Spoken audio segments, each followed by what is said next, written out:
अस्सलामु अलैकुम वरहमतुल्लाहि वबरकातुहू। मुहतरम सामीउन नाज़रीन, अल्हम्दुलिल्लाह हमने पहली वीडियोज़ में भी यही बात जो है वाज़ेह कर दी है कि हमने बच्चों की आसानी की खातर तर्जुमे कुरान का आगाज़ किया हुआ है। छठी जमात से लेकर 12वीं जमात तक इंशाअल्लाह उनको हम बच्चों के लिए तर्जुमे कुरान को आसान बनाने की कोशिश करेंगे।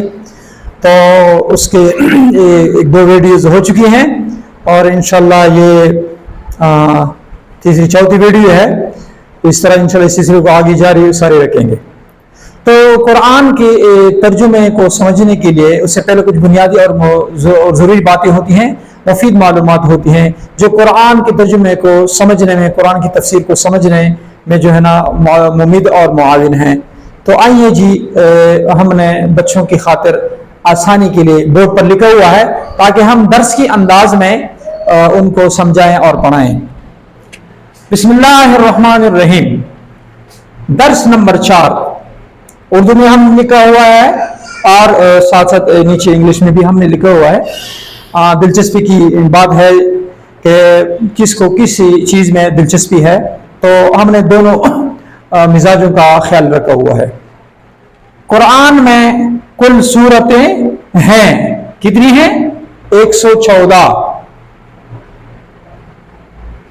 कुरान में कुल सूरतें हैं 114। कुरान में कुल आयात मुबारका हैं 6666। इंग्लिश में नीचे उर्दू में लिखा हुआ है 6666। वैसे एक और कौल भी इसके बारे में है, लेकिन मशहूर यही है। इंशाल्लाह फिर इन 6666 आयात की जो तफसील है इंशाल्लाह वो हम आने वाली वीडियोज में फिर करेंगे। कुरान में कुल मंजिलें हैं 7। सहाबा के दौर में चूंकि वो तकरीबन एक हफ्ते में कुरान खत्म करते थे, लिहाजा उन्होंने कुरान को 7 हिस्सों में तकसीम किया हुआ था। इसी वजह से कुरान की जो है ना शुरू से 7 मंजिलें हैं। बाद में जो है ना दर्स बच्चों के समझने की और दर्स के अंदाज में उनकी आसानी की खातिर जो है ना 30 हिस्सों में कुरान को तकसीम किया गया। इस वजह से अब 30 पारे मशहूर हैं। कुरान में कुल रुकुआत हैं 540। कुरान में मक्की सूरतें हैं 87। उर्दू में भी है, इंग्लिश में भी है। कुरान में मदनी सूरतें हैं 27। अब इन दोनों को आप जब जमा करेंगे तो ये बनते हैं 114 सूरतें। मक्की और मदनी सूरतें 87 और 27, इनको जो आप जमा करें तो ये तादाद वही 114 है। कुरान का दिल सूरह यासीन शरीफ है।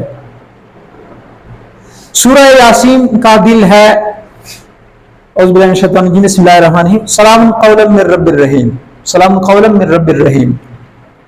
अब जी यहाँ पे जो है ना सूरतों के हवाले से बात आ गई कि मक्की सूरतें और मदनी सूरतें। तो जरा हम उनके बारे में कुछ तफसील बता दें कि मक्की सूरत उससे क्या मुराद है और मदनी सूरत उससे क्या मुराद है।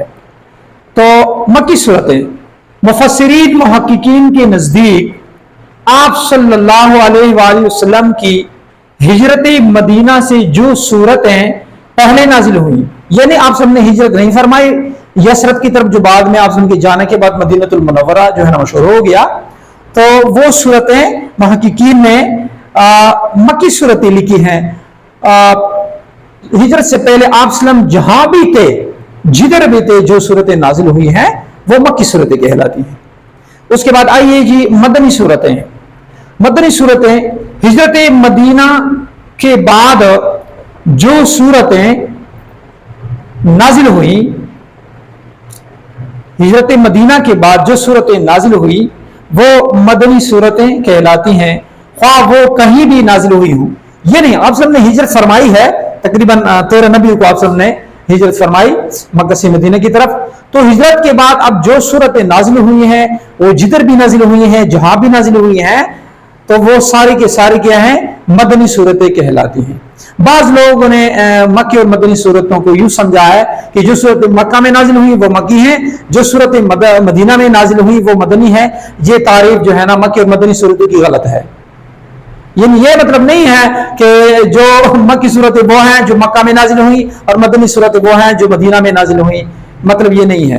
मुहक्किकीन ने जो तारीफ की है वो बहुत स्पेशल और ख़ास है, और वो ये है कि आप वसल्लम की हिजरत मदीना से पहले जो सूरतें नाजिल हुई वो मक्की सूरतें हैं, और आप वसल्लम की हिजरत मदीना के बाद आप वसल्लम ने यसरब की तरफ हिजरत की, तो उसके बाद जो है ना जो जो सूरतें नाजिल हुई वो जहां भी नाजिल हुई वो क्या कहलाती हैं, वो मदनी सूरतें कहलाती हैं।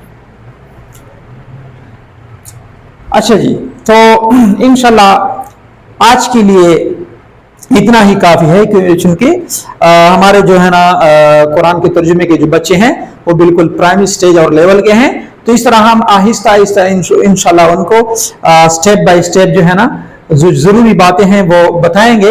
इस तरह इंशाल्लाह उनको बहुत मुफीद और बुनियादी मालूमात हासिल होंगी और इंशाल्लाह उनको कुरान की समझ अच्छी तरह आएगी।